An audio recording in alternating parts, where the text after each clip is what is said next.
Screen life cinema operates within a single, rigid constraint. The entire story must take place on a digital interface.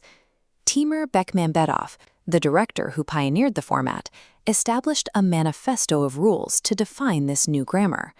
At its core is the requirement for real-time execution. There are no hidden cuts.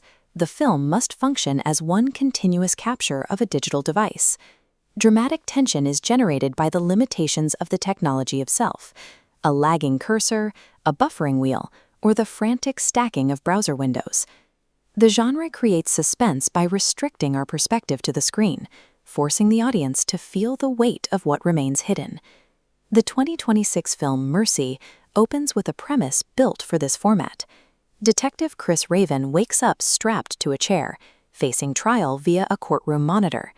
He is being judged by Maddox, an AI system that parses evidence to calculate his probability of guilt in real time. This setup perfectly mirrors the requirements of the screen life genre: one man, one interface, and a ticking clock. However, the film frequently breaks its own rules, leaving the monitor to show drone chases and action sequences across the physical sprawl of Los Angeles. Analyzing these formal breaks allows us to map the hidden ideologies driving modern digital cinema. Mercy functions as a structural stress test that shatters classical film theory. In classical film theory, suture describes the invisible editing patterns that stitch the spectator into the narrative world. Screen life replaces this with a meta-suture, where we identify with the interface rather than the camera. We are bound to the story through the physical reality of the desktop, the act of dragging files, typing messages, and waiting for a slow connection. Mercy snaps this meta-suture by cutting away from the courtroom to IMAX-scale action, creating a sharp divide between the protagonist's passive confinement at the screen and the physical agency happening elsewhere.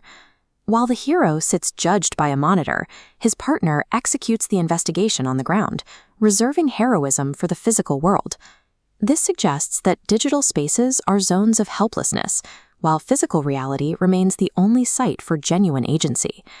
The film uses hypermediacy, piling up data feeds and doorbell logs until the medium itself becomes the spectacle. For an audience to experience the archive effect, footage must feel like a pre-existing found object rather than something staged for a movie. Found footage derives its evidentiary weight from looking accidental, grainy, poorly lit, and captured without a professional eye. Mercy struggles to maintain this illusion because of its massive studio budget.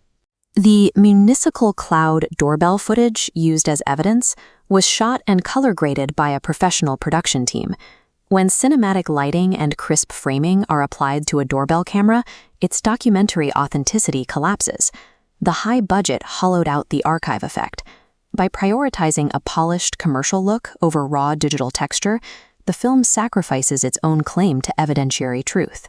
Classical apparatus theory treats the spectator as a hidden voyeur, looking into a world that never looks back. This distance allows us to watch safely, with invisible detachment. Screen life cinema destroys this arrangement through the reciprocal gaze. Because the webcam format requires actors to look directly into the lens, they are constantly locking eyes with the audience. In Mercy, the AI judge looks directly at us, forcing us out of our role as passive observers. This shift in perspective places the audience in the position of an active, complicit jury member. This forced complicity brings us to Michel Foucault's concept of the Panopticon. A panopticon is a system where the subjects are never sure when they are being watched, so they eventually begin to discipline themselves. By trapping us inside the AI's interface, the film makes the audience a part of the watchtower, complicit in the surveillance it claims to critique. We can see this more clearly by comparing the film to its lower-budget predecessors. Films like Searching commit to the interface constraint, using digital limitations to drive the plot. These smaller productions benefit from visual friction, as lower budgets preserve the ugly artifacts, making the archive effect believable. Mercy stands as a visual outlier. The high-budget need for blockbuster scale forced Mercy to abandon the screen, undermining the very genre it attempted to inhabit. Within the grammar of screen life, an unlimited budget is a formal disadvantage. Mercy presents its resolution as a victory, a cautionary tale about AI overreach. But the hero saves himself by using the exact same surveillance network that nearly executed him.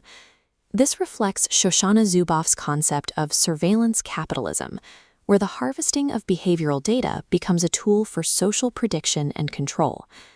The film frames this massive data collection as a reliable, ultimately beneficial tool for justice. Even at the very end of the film, the sprawling citywide surveillance cloud remains completely intact and fully validated. A subversive narrative would have ended by dismantling the system, not just clearing one man's name. When a studio blockbuster attempts to co-opt a genre built on constraint, its structural fractures reveal an underlying ideology. The film validates the surveillance state it claimed to subvert.